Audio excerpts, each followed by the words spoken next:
You find yourself returning to what pulls you down, not because you are weaker, but because the habit turned out to be stronger than your motivation.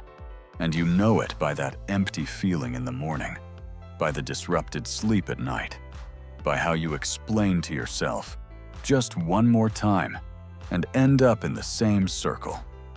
You are tired of your own inconsistency. You are tired of people who pretend to support you, but in reality are a backpack full of emotional trash. You are tired of thoughts that come back like a tank, loud, confident, and destroying everything you have built. This video is not about another cold motivation or a list of what to do. It is about one practical change, not just removing what burdens you, but developing the ability not to pick it up again. You will see why the simple decision to start over ends in defeat after defeat. Why willpower works like a flashlight, bright but for a short time. Why habits are not enemies, but a consequence of unfulfilled needs. By the end of the minute, you will feel that this is not an attempt to become a perfect person, but an attempt to stop being your own trap. You will receive several specific frameworks, not philosophical, but practical, that will allow you to recognize the moment when you reach back and softly, but firmly, stop. You will learn what 3 signals in your body and mind usually herald a return to the old ways: fatigue, the need for instant comfort, and the feeling of emptiness that needs to be filled with something. You will learn to give yourself a different response to this signal with one short action. If you are currently experiencing disappointment in yourself, if there are things that you have dropped and picked up again, this video is for you. It doesn't promise an easy path, but will provide a map where you most often stumble, what traps look like help, and how to establish a simple boundary to avoid starting all over again. Let's begin by facing the truth and no longer feeding old habits with excuses. It is especially important to talk about how not to pick up what pulls you back. The world has accelerated. Information, connections, temptations, everything is available 24/7. In such an environment, ordinary willpower checks no longer work. Fatigue accumulates, boundaries blur, and you often find that you are doing what you promised yourself you wouldn't do. The situation is not about your personal weakness. It is in the structure of your day and in the habits that have taken root in response to stress, loneliness, or loss of support. You are not alone in this. People stop reading to hide in the feed. People return to relationships that harm them because they are familiar, because they provide quick comfort. Someone answers the phone again after midnight and convinces themselves that everything is under control, although the next day they feel shame and guilt. These are recurring scenes, filmed to one script: fatigue, search for quick relief, temporary ease, regret, and again. This is the cycle we will be analyzing. Here are 2 observations that are important to note right now. The first, you most often return to old habits in moments of resource depletion. Fatigue and overload make your defensive system glitchy. You start choosing what is easy rather than what you really need. The second, many harmful things do not come suddenly. They disguise themselves as help and comfort. This means that the struggle is not always external. Often, it is an internal dialogue that convinces you that one more time won't change anything. Therefore, it is important to understand, the path is not a one-time act of refusal. It is about building the ability not to start over. In the following parts, we will explore 3 levels of work: how to recognize triggers, how to design simple behavioral rules, and how to create an environment that will not throw old temptations at you. We will also consider real examples, from small daily rituals to relationships, and show how small changes in responses lead to significant changes in outcomes. Now, before we move on to specifics, recall the last time you said to yourself, "That's it, I won't do that anymore," and then did it the old way. Keep that in mind. We will not blame. We will analyze the mechanisms and provide practical steps so that next time you truly do not pick up the burden you are trying to shed. What do you actually feel at the moment when you take an old habit back? Not just a dessert, but a whole inner scene. Imagine a morning after a sleepless night. You wake up with a heaviness in your chest. Your mind is processing the latest troubles, and the first thing that comes to mind is to do something familiar to mute that voice. This is not an abstract, weak point. It is a combination of fatigue, an old habit of protection, and a lack of other regulatory methods.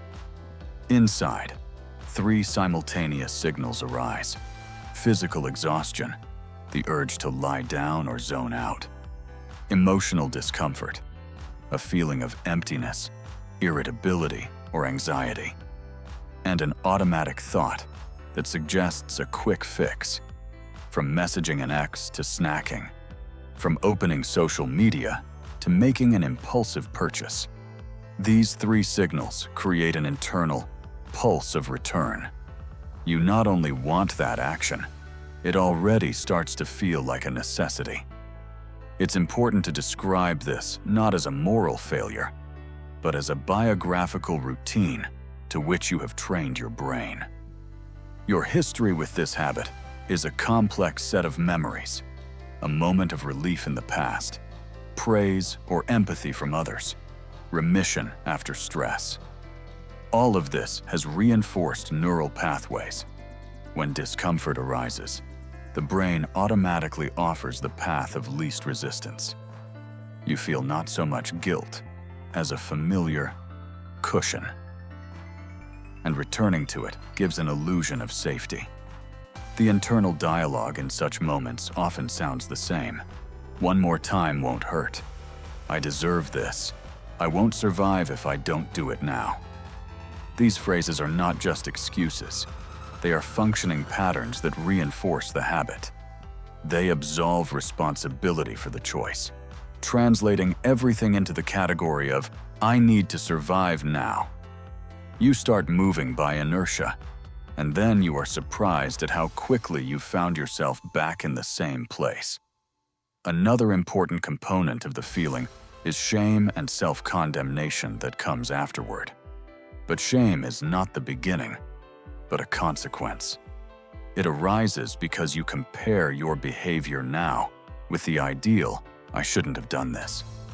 And this shame fuels a new attempt to quickly fix it, which often becomes yet another moment of willpower and almost always ends in failure.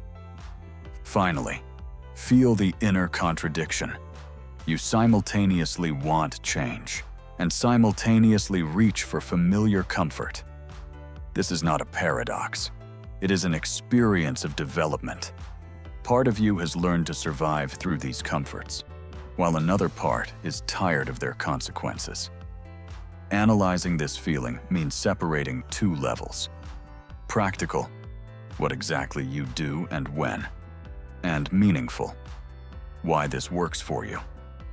Without this diagnosis, all advice on willpower and self-discipline will remain superficial. It is important to acknowledge, not as an excuse, but as a foundation. You are not weak. You are a person with a history, and that history has taught you to turn to certain means of survival. The first step is to see this clearly, why this state arises. This is a question about the system, not about character. At the brain level, everything is very pragmatic. Habits are an energy saver. When resources are limited, the system chooses the path of least resistance. But the reason is not just biological. At its roots lie situations and decisions made at different periods of life. The first ways to calm down that yielded results are repeated as patterns. Imagine a child who cries and receives chocolate or attention. Fear subsides. Connection is formed. An adult seeking comfort unconsciously activates the same mechanism. Thus, the response, "You just need to want it more," doesn't work. You are fighting against what has shaped you. Next, the social layer. The environment and technology today are arranged in such a way that they provide quick reinforcements almost instantly. Notifications, likes, late-night conversations, everything pushes toward instant reactions. In moments of fatigue, the algorithm will prefer what provides a quick emotional response. This is not just a metaphor. It is a factual merging of the external environment with your internal triggers. Add to this the rhythm of modern life: irregular sleep, constant multitasking, blurred boundaries between work and rest. And the picture is clear. The signal to return to the familiar will come more often. The third level: cultural expectations and beliefs. Many of us grew up with notions like, if things are bad, something must be done.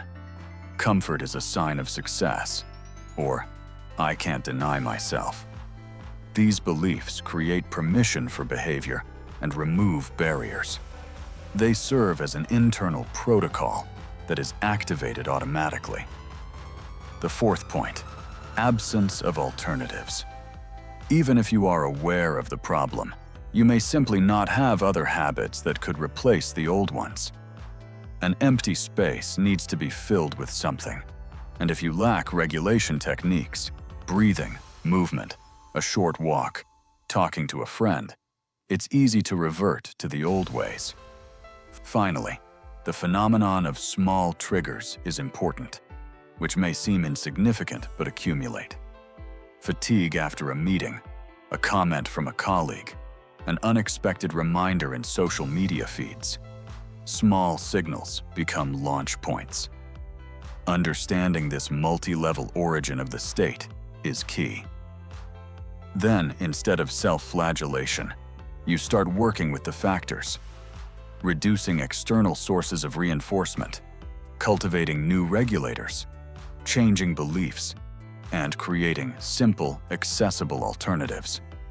This is a systemic approach, not stronger effort, but reconstruction of the conditions under which a return becomes less likely.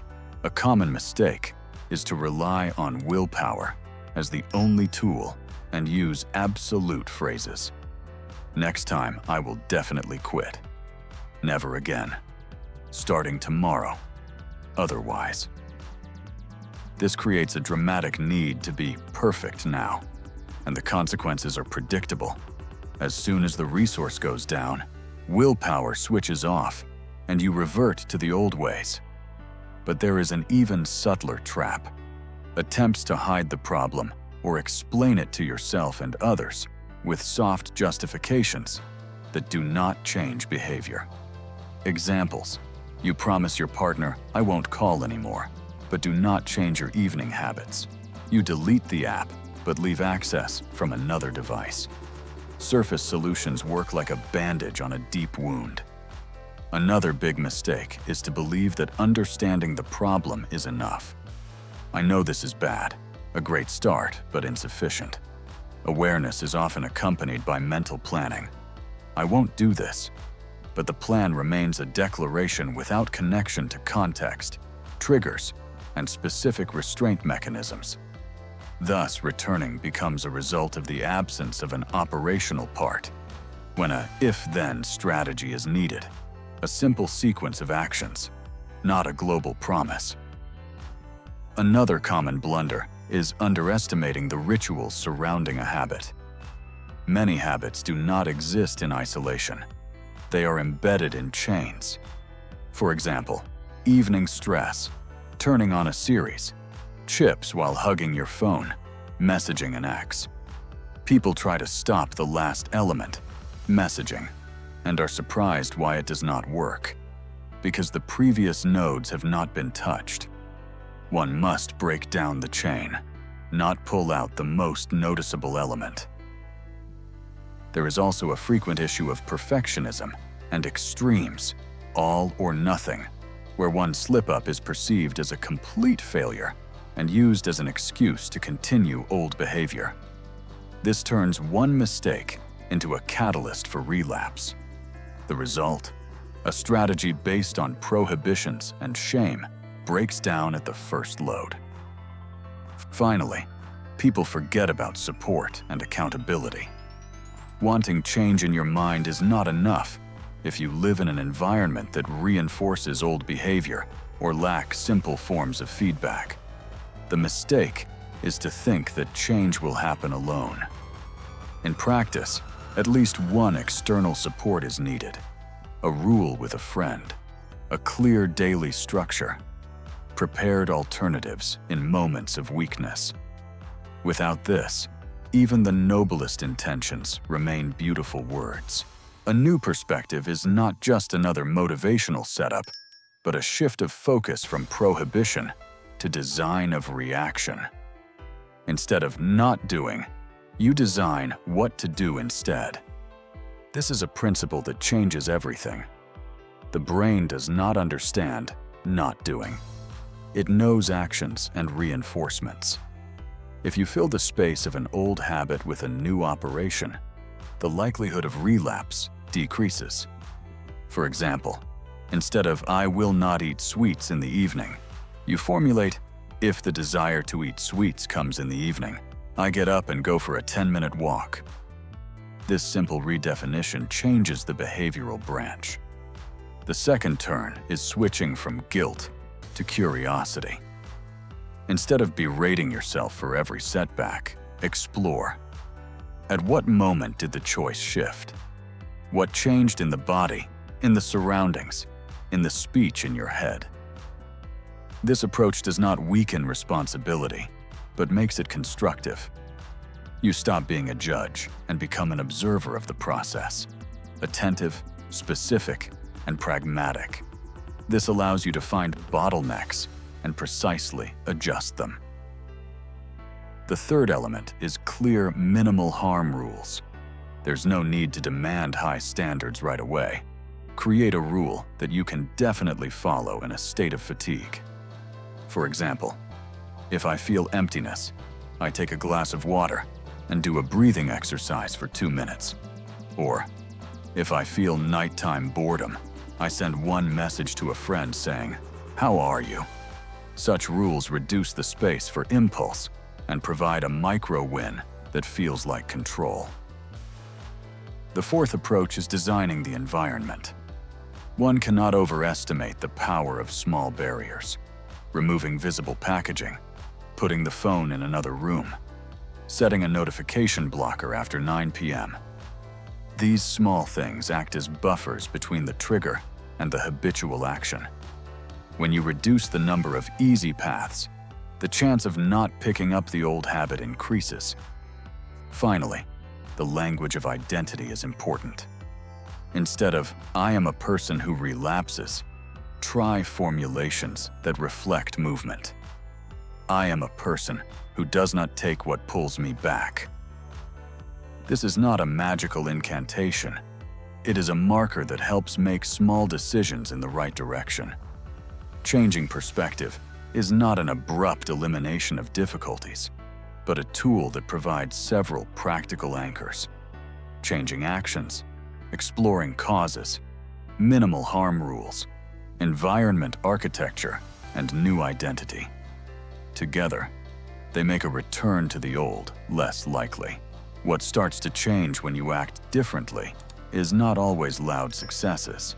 More often, it's small shifts that accumulate. The first signal is a decrease in the intensity of shame. When you stop acting according to the same script, the automatic cycle of breakdown, shame, new breakdown disappears. Instead, a sequence of situation, conscious response, small win, affirmation emerges. As a result, you lose the familiar drama and return to a mode of control rather than digging in guilt. Next come bodily changes: less tension in the chest, calmer sleep, fewer insomnia relapses. These changes may not always be significant initially, but they are noticeable. Morning thoughts become clearer. You wake up less frequently from intrusive thoughts. This is an important marker because many decisions were made from a state of chronic stress. And when stress decreases, simple decisions become more accessible. From the outside, new relationships with your environment emerge. People begin to notice your consistency. You cancel yourself less often. You set boundaries gently but firmly. This changes the dynamics in relationships, from hidden negativity to honest communication. For example, instead of secret calls at 3 in the morning, you ask for a meeting and speak directly about what you need. This creates space for support rather than whispers in the dark. The fifth effect is an increase in control over time and attention. When you reduce the number of pickups, those little distractions that eat away at your energy, you reclaim hours that used to be spent recovering from breakdowns. These hours can be spent on real, necessary things: sleep, hobbies, rebuilding relationships, skill development. The result is not immediate, but tangible after a few weeks. Fewer disappointments, more completed tasks. Finally, your attitude towards yourself changes. It becomes softer and more realistic. By ceasing to demand perfection, you embrace gradualness. This is not an excuse for slowness, but an acknowledgement that sustainable change is built on small victories. And these victories reinforce a new trajectory. With each if-then rule fulfilled, you add a neural pathway that replaces the old one. In the long run, this leads to the realization that you haven't just given something up, you've restructured your way of reacting. And in this structuring, there is no magic, but there is a sequence that can be repeated. Below is not philosophy, but a working instruction. 4 specific steps you can start taking today to avoid the temptations that pull you back. 1. Microhabit. 2 minutes before making a decision. Every time you feel the impulse to return to the old, check social media, message an ex, make a purchase, eat something unhealthy, take exactly 2 minutes of pause. What to do during these 2 minutes? Set a timer. Breathe deeply. Times. Drink a glass of water. This simple delay reduces the strength of the impulse and gives a chance to activate the rational part of the brain. Do this every time. The pause forms the skill. 2. One question to yourself as a break. What will I definitely get in 24 hours if I do this now? The answer to this question returns perspective and often makes the choice obvious. Formulate honestly. If the answer is short relief, it is a signal that you are acting out of habit. If it's worse, sleep, shame, loss d'état. I am loss of time. Refuse. 3. One action a day instead of one mistake. Choose one small action that you will do daily instead of your old response. A 5-minute walk, writing 2 sentences in a journal, calling a friend. 10 minutes of reading. Do it in the same time slot when the habit usually kicks in the evening after work. This creates a direct replacement, not just not doing, but doing something else. Write this action down in a simple checklist. 4. Tracking and protecting progress. Keep a short diary, 1 line at the end of the day. Impulses. N. Held back. N. Made a replacement. Yes, no. Review once a week. If the ratio of holdbacks is increasing, you are moving in the right direction. Visible progress helps to not give up how to reduce the risk of failure. A. If-then rules. Write down 3 specific plans. If X occurs, then I do Y. For example, if at 11 p.m. I feel the urge to check my phone, I put it in another room and go wash my face. B. Remove easy access to triggers. One step of additional effort often stops the impulse. C. Commitment and support. One real support. A friend with whom you share the rule. An automatic message. I don't write after 10 p.m. Or a small financial contribution that you will return to yourself upon achieving the goal. How to not give up. Make the rules so simple that even tired you can follow them. 2 minutes of breathing, 5 minutes of walking, 1 entry. Small victories add up. If a failure occurs, don't turn it into a disaster. Note what went wrong, adjust the rule, and continue. Results come not from willpower in a single moment, but from systematic repetition of simple actions. The essence of this work is simple and practical. The path is not a one-time, never again, but the ability not to revert. 2 key ideas to remember right now. First, the impulses to return to the old are driven not only by desire, but by context, fatigue, environment, and routine triggers. It is not the character that changes, but the conditions of response. Secondly, prohibitions do not work on their own. The brain needs a replacement action and simple if-then rules that can be carried out even in exhaustion. Practical logic is simple.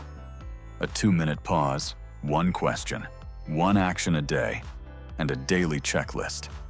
These are not beautiful rituals, but a minimal set of tools that genuinely reduce the likelihood of reverting to the old. By making 1 small replacement each day, you change not only behavior, but also the conditions, disappearing the familiar cycle of relapse, shame, new relapse, and introducing the sequence of signal, conscious response, small victory. These small victories are more important than a single great will. What to do right now? Choose 1 if-then rule. Start taking a 2-minute pause when you feel an impulse, and keep a simple line in a diary for tracking.